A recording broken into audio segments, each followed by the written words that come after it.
पाकिस्तान में जो ये नवाज शरीफ और शहबाज शरीफ की पार्टी है, इनके यूथ विंग का लीडर है अध्यक्ष, उसने ये बयान दिया कि अगर मैली आंख से भारत ने बांग्लादेश की ओर देखा तो हमारी मिसाइलें इंतजार कर रही हैं। ये सोचिए आप, कितनी बड़ी बात, और इतना छोटा आदमी और इतनी बड़ी बात, ये तो खैर। लेकिन उसने ये दावा किया और उसने कहा कि आज पूरा पाकिस्तान और बांग्लादेश जाग चुका है ब्राह्मणवादी भारत सरकार के खिलाफ। ये उसने शब्द इस्तेमाल किया, ब्राह्मणवादी। यूपी का ब्राह्मण कह रहा है हमारी कोई सुन नहीं रहा। यूपी में बैठक के बाद आपने ब्राह्मण से शुरू किया, ब्राह्मण कह रहा है सारा देश ब्राह्मण चला रहे हैं।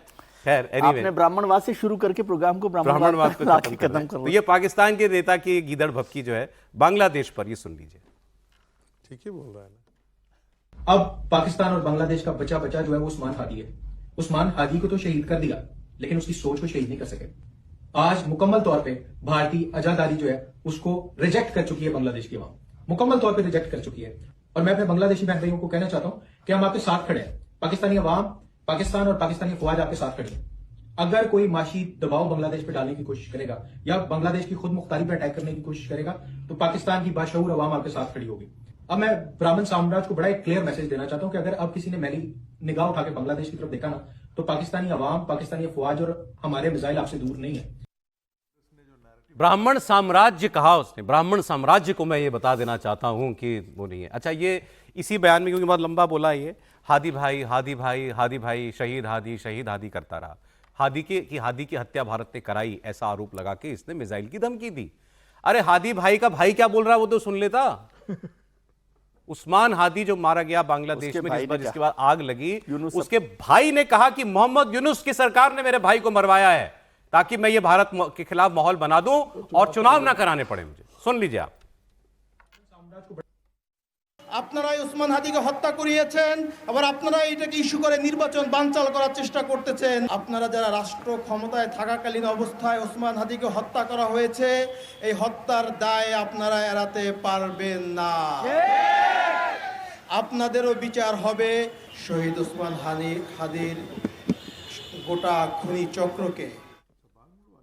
खैर, वो अब उनका पढ़ाई लिखाई से तो कोई वास्ता नहीं, तो उनको ये उन्होंने जो है सुना नहीं होगा, देखा नहीं होगा, लेकिन उसको ब्राह्मण साम्राज्य में पे मिसाइलें फेंकनी थी। ब्राह्मण साम्राज्य पर तो जी देखिए, इसी चक्कर में ये लोग आधा हो गए। पूर्वी और पश्चिमी पाकिस्तान रह गया, बांग्लादेश बन गया, और अभी इसी चक्कर में। लेकिन ये जो वीडियो है ना, इसको बांग्लादेश के लोग बहुत सिरे से खारिज कर रहे हैं।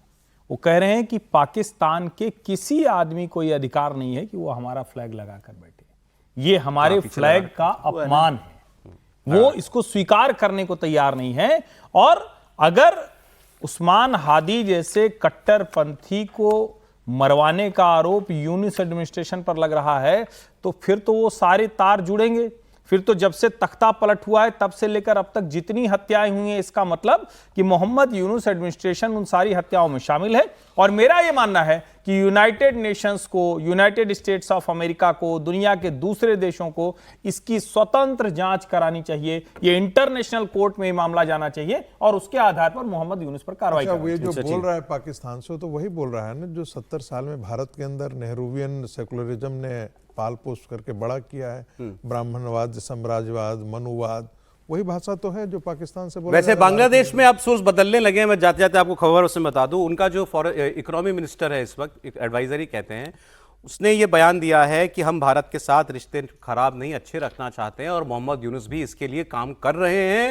और उन्होंने सिर्फ वजह पूछी कि उन्होंने कहा व्यापार, चावल चाहिए। अभी चावल का मिलियन टनों का कुछ वो हुआ है, 50,000 टन सॉरी। और उन्होंने कहा ये मुझे, अगर मुझे ये किसी और वियतनाम से मुझे खरीदने पड़ते तो 10% पर केजी मुझे महंगा पड़ता है।